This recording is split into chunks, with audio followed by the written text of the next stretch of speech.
Assalamualaikum warahmatullahi wabarakatuh.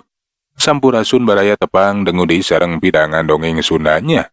Urang dongeng dieu, urang neraskeun hanca dongeng anu katuna kalayan ngabantun jejara carios Jaka Sakara si anak laut. Ieu dongeng teh karangan Mang Nyalira. Sok sanaos dongeng anu basajan malah mandar janten hiburan. Atuh kabaraya anu setia manco kandongeng Mang di mana we ayahana. Mugia sadayana aya dina kasehatan lahir sitarangan batin, dilalancarekeun sagarupina nya tong hilap di rojong, ditaroelan tomol sukrep-sukrep. Atuh Mang oge nganuhunkeun pisan kana parantos like oge komen. Mangga mitra supados nyang kolong ting kana waktos, urang sami-sami dangukeun kumaha terasna ieu carita Jaka Sakara si anak laut. Sok kaparayun sadayana.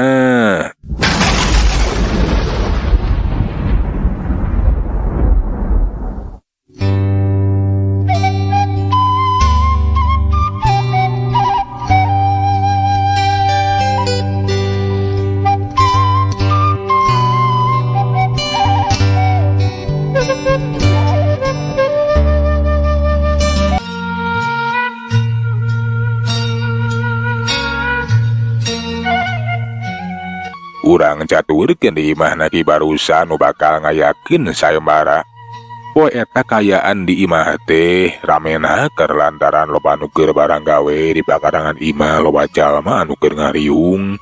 Da eta keur nyieun papanggungan minangka tempat lumangesungna acara sayembara. Panggung anu dijieun teh mani wewegna keur beda jeung panggung biasa. Ieu mah dijieunna oge tina tangkal kai golondongan jeung awi anu sababaraha leunjeur. Sedengkeun ari di jero imah katempo Ki Barusan teh keur ngobrol jeung Mang Entus. Ari eta Mang Entus teh bade gasatiana Ki Barusan anu dipercaya. Wayan maneh Entus, kudu daek jadi panata acara. Nya dirangke waktu na umatnya kudu daek yeuh. Alah, nah teh lepat kan beut mercatenkeun ka jisim abdi kapan seueur atuh para inohong di ieu lebur teh anu langkung payus di batan abdi janten panata acara. Ih, teu kitu. Lantaran kula mah percaya ka maneh Entus, anu cocok payus nya jadi panata acara. Kapan maneh teh sakitu capetangna, sampai kitu baceprotna. Begitu nah lamun maneh jadi panata acara teh bakal nambahan meriah, bakal nambahan rame. Alah, nya sumuhun we atuh ari percanten mah. Sumuhun ari perkawis baceprot mah abdi mah nomor hiji. Kan saupami jisim abdi kapeto janten panata acara, abdi mah hoyong anu ngarencangan ieu teh alim Nyalira ieu teh. Tah kitu kan. Nyapek we eta mah urusan maneh. Nu penting mah kula teh marcayakeun ka maneh. Nya mangga tah perkawis rencang mah nyaeta hoyong direncangan ku Nyi Iso. Nyi Iso nasa hari Nyi Iso teh? Ih, ari agan. Kapan ari Nyi Iso teh eta teh sumuhun. Bebene abdi eta teh. Ih, jadi rek di baturan ku bebende maneh.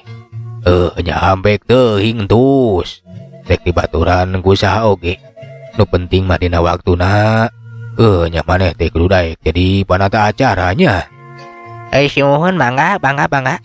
Tah kitu syukur ari kitu mah. Tah ieu nama euy. Kula teh arek marentahkeun ka maneh neangan jelema. Sababaraha urang. Pikeun nyebarkeun salembaran. Nya ngarai sayembara teh sumebar panyahoan ka mana-mana. Semuhun perkawis gampil eta mah keun abi bade milarian jalmi kanggo nyebarkeun ngeunaan beja eta sayembara. Kula miharep sayembara teh diiluan ku pamilon anu kacidalobana lantaran sadaya ieu mah ukur sakura laki anu mikah hayang ka si Nyai Wunggul. Jeung deui kapan loba eta ge nu sarieun. Arembungeun ngiluan sayembara meureunnan. Ngarasa gimir ari kudu miluan sayembara mah sokomo kudu nyang hareupan kula. Semuhun kan namun kumaha eta katangtosan sayembara teh. Nah sing saha wae pamilon atawa anu ngiringan kana acara sayembara anu tiasa ngelehkeun agan salaku jago sayembara.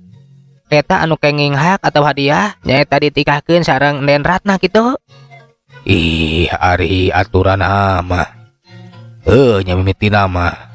Keun we sina diararadu heula antara pamilon sing saha anu pangjagona, anu pangunggulna. Engke boga hak pikeun adu hareupan jeung kula salaku jago sayembara. Lamun bisa ngelehkeun kula, tinang tu bos bakal dipastikeun. Tu kula bakal dipasrahkeun Nyi Ratna Antika. Pikeun jadi pamajikanana tah kitu. Janten kitu jagan. Alah terus kebayang we ku jisim abdi pasti bakal rame acara sayembara teh. Pergi pasti bakal silih elehkeun di antara pamara pamilon teh. Seueur anu saengan kitu tah. Nganu diinggiskeun ku jisim abdi mah sieun aya keributan ieu teh. Ih, perkara eta mah geus diperhitungkeun ku kula oge. Malahan mah loba nya sobat kula datang ka dieu. Pikeun ngilu ngajaga keamanan. Bisi aya banjang bakewu, bisi aya kaributan. Jeung desa jalmana tuh nu kumaha nyieun kaributan. Tang tu kula ge moal cicingun. Mang entus unggut-unggutan ngarti ayeuna mah kana aturan lumangesungna eta acara. Pasti cenah bakal rame jeung bakal hila kangaranan pamilon teh bakal diadu sasama pamilon. Jadi saengan silih elehkeun. Lamun geus bisa pangungguhna pangjagona engke nanti bakal bisa langsung we kapina mun ceuk ayeuna mah bakal ngenyang hareupan Ki Barusa salaku jago sayembara sekaligus nangtukeun nasibna. Lamun seuk bisa ngalehkeun pasti bakal menang hadiah dikawinkeun ka Nyi Ratna Antika. Geus bisa dipastikeun udah datang teh bakal tisuklakna tisiklukna nu jarauh bakal cunuk nu anggang bakal datang. Lantaran kagelisan Nyi Ratna Antika teh atuh geus kasor ka mana-mana. Teu saeutik anu mikahayang, loba ti kalangan saudagar, para juragan, pon kitu di para jago jeung jawara. Tapi najan loba anu mikahayang, loba anu datang ngalamar, ku Ki Barusa teh ditampi we ke heula cenah. Lantaran Ki Barusa teh hayang boga minantu anu pinunjul, minantu anu gagah sakti mandraguna. Kaitu nanti bisa nang tayungan nu jadi anakna. Jeung deui ngarah eueuh jalma anu ngagunasika ka Nyi Ratna Antika anu jadi rebutan. Sedengkeun ari di jero kamar, Nyi Ratna keur uplek ngobrol jeung Ambu Ani nyaeta indungna. Ari Nyi Ratna teh manehna teh teu panuju lamun dirina teh disayembarakeun. Sasat mah hiwal cenah bet disayembarakeun sagala rupa. Sikepna anu teu panuju ka tembong tina paromana oge alum nguyungan bae diupahan we ku indungna nyaeta Ambu Ani. Kupingkeun anaking saanyana mah Ambu oge teu panuju kana kahayang bapa hidup teh. Tapi kapanan geus apal kumaha adat bapa kasebut gurat batu teu bisa dionget-onget deui. Ari kitu kahayangna jeung kaputusan mah hamo bisa dilawan, hamo bisa ditolak. Ku kitu na geus we hidup teh nurut wae kana kahayang bapa hidup. Nya mudah-mudahan we hidup teh menang salaki anu nyaah, anu bisa nang tayungan. Acan kantenan Ambu, kumaha kenging salaki anu nyaah margi kapanan ngaliwatan sayembara. Pasti anu ngeringan teh lain ukur jami bener wungkul. Anu jahat oge pasti ngiringan. Mah inggis kumaha lamun abi teh kenging salaki anu jahat, lalaki anu kajurung ku hawa nafsu wungkul. Kapan matak cilaka Ambu? Ambu Ani teh meningahulang atunya oge cenah caritaan anakna teh. Tapi tirila laju pok sacarita deui. Ulah leutik hate geulis, anggur mah ngadua mugi kenging bisa lakin teh anu gagah, anu raspati, anu nyaah bisa nang tayungan ka hidup. Kapanan nu matak diayakeun sayembara oge. Antaran bapa hidup teh miharep menang lalaki anu gagah sakti kawas bapa hidup anu bisa ngajaga jeung ngariksa. Enya, tapi teh cekap anu gagah sakti wungkul Ambu. Margi aya lalaki anu gaduh kakuatan wungkul mah, teu gaduh hate jeung perasaan. Kumaha lamun nganyerikeun ka abdi, sareng abdi mah salempang ambu. Margi anu ngiringan kana acara sayembara teh, sanes di kalangan jago jeung jawar anu bener wungkul, pasti anu jahat ge ngiringan. Tah kitu ambu disalempagan ku abdi teh. Kumaha mun abdi teh gaduh salaki jalma jahat. Ih, cek tadi oge ulah leutik hate. Madua anggur mah mudah-mudahan wae menang salaki anu bager, anu cager, anu bisa ngajaga ngariksa si Nyai. Tapi kenyataan ambu, nyapak panu ngiringan sayembara teh rupi-rupi jalmina teh, inggis we nu kengeng teh jalmi jahat. Mugi wae ambu teh tiasa ngabadantenkeun sareng ama. Tiasa henteu kitu saupami anu ngiringan teh di kalangan jago sareng jawara anu balana rungkul. Nya kateuing perkara eta mah kangaranan acara sayembara. Nya kapan sainget ambu mah cenah masing saha bae ge meunang miluan acara sayembara. Ngan bae anu umurna teh masih keneh ngora. Tah kitu. Nya ku kituna abi masieun. Inggis kengeng salaki jalma jahat. Keun atuh ulah salempang Nyai. Ku ambu arek diobrolkeun ka Bapa Hidep. Tapi raku atuh Bapa Hidep ke arek ngajongklokeun. Pastinya kanu jadi anak. Pasti boga katangtuan jeung aturan. Geus ayeuna mah ulah arek alum kitu anggur masing berag ieu. Kapan kumaha atuh lamun geus rumangsungna acara kayaan Hidep teh henteu berag mah meureunan bisa kumaha teuing benduna Bapa mah Hidep teh. Nya nuhun we atuh ambu. Nya mangga we atuh gedah badantenkeun sareng ama kumaha saena. Abi mas teu berag sote alum sote margi kasieun ambu. Nya sing regreg sing tenangkeun ku ambu ayeuna bakal diobrolkeun ka Bapa Hidep. Ambu Ani teh laju we ngaleos kaluar ti jero kamar nyiratna. Basa geus aya di tepas kasambak baru sate keur diukwe mani ngabaeuhai. Bari ngalepus udud. Nikmatna keur. Basa mireungeuh pamajikanna nyampeurkeun laju we ditanya. Nah, tas di mana indungna? Jika geus keluar di kamar siratna geuning. Ih, kantenan pugu ke akang. Bieu teh tas ngumpahan. Siratna da pugu ge. Katempona teh kawas anu teu panujueun. Disayembarakeun teh. Da eta cenah inggis menangkeun salaki jalma jahat. Kapanan acara sayembara mah saha wae ge menang miluan. Inggis we nu meunang teh jalma jahat. Tah kitu. Nah akang teh hariwang kumaha lamun anu unggul teh anu meunang nyatana jalma jahat. Ih, ulah salempang lantaran loba keneh jago jeung jawara anu balaner anu mariluan kana acara sayembara. Tibata nu jarahat. Sapira ku atuh nu jahat nu bakal unggul. Ah, tapi abi mah melang hariwang bapakna. Nya kumaha akang? Lamun engke nu jahat anu unggulna kapan watak cilaka jadi mamalah keur si Nyai. Laina meunang anu nang tayungan tapi anu bakal nganyerikeun kana hatena. Terus terang abi mah hanteu mikeun. Ih, moal nya moal. Kami mah yakin bisa lakieun si Nyai teh nyata lalaki anu bener. Lalaki anu gagah kasep Raspati. Nya jeung bager we tak kitu.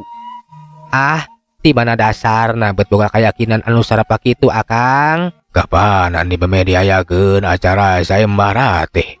Nya kami teh teu sagabaya atuh. Men tapi tuduh nya meunang ilapat. Cenah bisa lakieun Ratna Antika teh.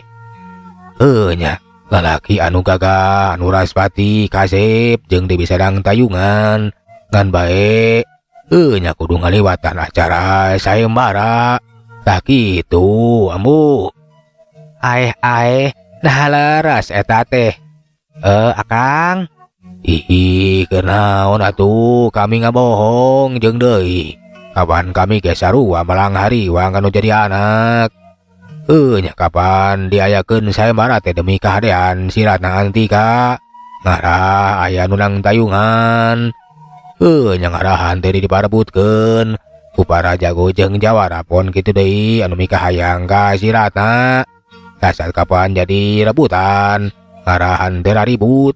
Ari geus dihukum ku jalman unggulna sayembara mah pada apal. Nya jago anu pasti bakal pinunjul. Kitu ku tante. Nya atuh ari tos kengeng gambaran kitu mah. Abi oge regreg. Sabada menang keterangan nu sarupa kitu mah tu Ambu Ani teu rada reug-reug laju ngaleos di asup ka jero kamar. Nyari caritakeun ka Nyi Ratna Antika. Sabada menang keterangan ti indungna ki sarupa kitu mah. Nyi Ratna Antika ge henteu alum teuing ngantep teu acan percaya lantaran acan kajadian. Tetep we sieun inggis menangkeun lalaki anu jahat atawa teu sapagodos kana mamanahanana. Sok sanajan ke Ratna Antika mah daek teu daek kudu narima we dijodohkeun sasaat dipaksa. Lamun zeug sing sawaya nu unggul dina teh samara teh kudu nurut kana kahayang ki barusa nu jadi babaan.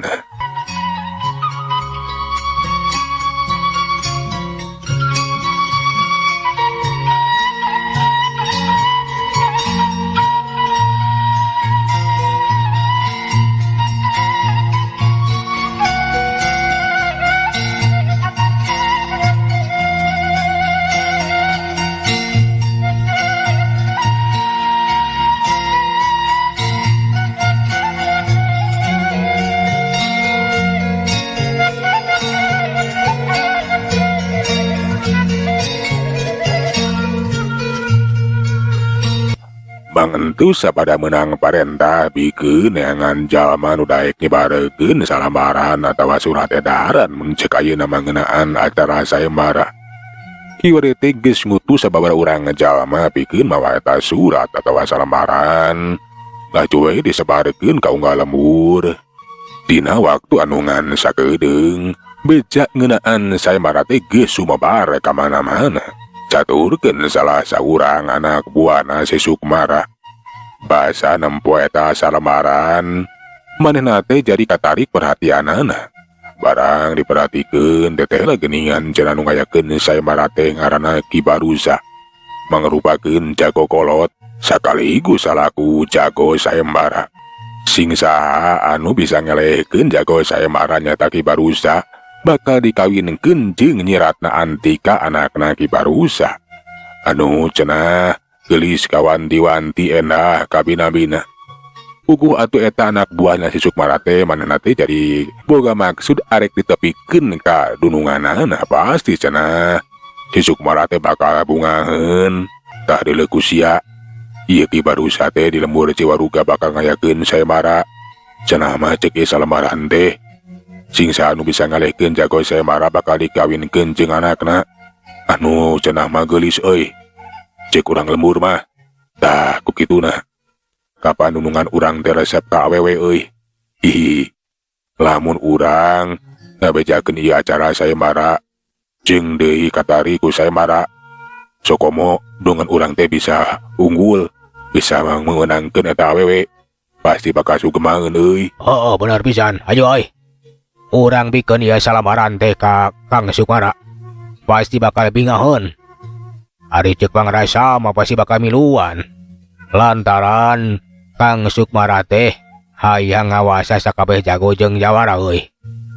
Ku ayana sayembara anu diiluan ku sakur jago jeung jawara pasti bakal hayang nemongkeun saha anu panghebatna, saha anu pangjagona. Sakaligus menangkeun anakna Ki Baruza anu sakitu geulisna. Atuh eta dua anak buahna si Sukmara teh laju we mulang ka guha. Nyaeta Guha Salabintana mangrupakeun tempat dumuk matuhna si Sukmara jeung kabeh anak buahna. Basa tepi ka Guha Salabintana puguh we atuh si Sukmara teh manibungaheun ngadenge eta beja teh. Halus. Eta beja marati maraneh teh ngeunaan sayembara katari baku kula euy. Kula bakal miluan kana eta acara sayembara. Lantaran hiji kasempatan pikeun nembongkeun diri. Lamun kula teh panggagahna pangsaktina sakabeh jago jeung para jawara teh kudu tunduk taluk. Pun kitu sakabeh urang lembur kudu nurut kana kayang. Hahaha. Sumuhun Kang. Kur kuring mah gaduh keyakinan akang pasti bakal unggul. Tiasa keluar janten jawara. Juara tina eta acara sayembara. Tiasa ngelehkeun Ki Warusa. Mun kitu dit tiasa ngengengkeun nyiratna antika anu sakitu gelisna. Tangtos akang teh bakal sugema margi eta nyiratna antika teh kasohor kagelisana ka mana-mana. Ari pangemut isim abdi mah asa payus jeung pantes. Saupami eta nyiratna antika teh dijantenkeun hun garwa kawiwa sarira akang. Margi kapan sarira ieu teh akang teh teu acan kagungan garwa. Ari kitu mah seueur eta ge panginten istri anu parantos. Hihi. Eta kitu tah maksud teh dijanteun korban. Hahaha bener euy. Najan geus loba awewe anu geus diasaan ku kaula. Tapi can aya hiji oge anu narik kana ati. Lamun seg aya awewe anu narik kana ati mah rek dijadikeun pamajikan. Nya mudah-mudahan wae atuh eta siratna antika teh bisa narik kana hati kula. Cocok jeung payus dijadikeun pamajikan. Kaula boga kayakinan si Barusa bakal bisa dielehkeun euy. Pon kitu dijago jeung jawara anu mariluan kana acara sayembara hiji oge moal anu mampu pikeun ngalehkeun nandingan ilmu kaula. Hahaha. Si Sukmara bakal ngawasa deuleu. Sumuhun Kang, percanten kana kahebatan akang. Jeung pangemut isim abdi mah teu aya jago jeung jawara anu kiwari kumulandang anu tiasa nyang hareupan kasakten salira gambaran akang kitu tah. Mari kapan kasaksian seueur jago kolot anu parantos tunuk taluka akang. Nya bener euy. Ngan bae anu masih keneh panasaran teh nyata ngeunaan si Jaka Sagara anu nepikeun ka kiwari eueuh laratanana. Kan bisa jadi ta jelema teh nyumput lantaran pada ngudag jeung pagadang ngincer. Alatan keuna ku pitanah ti kaula teh euy. Leres Kang, leres kitu pisan. Nya mudah-mudahan we eta si Jaka Sagara ge ku ayana sayembara teh manehna teh aya datang ngiringan ke data sayembara supados sakantenan diberesan. Bener pisan.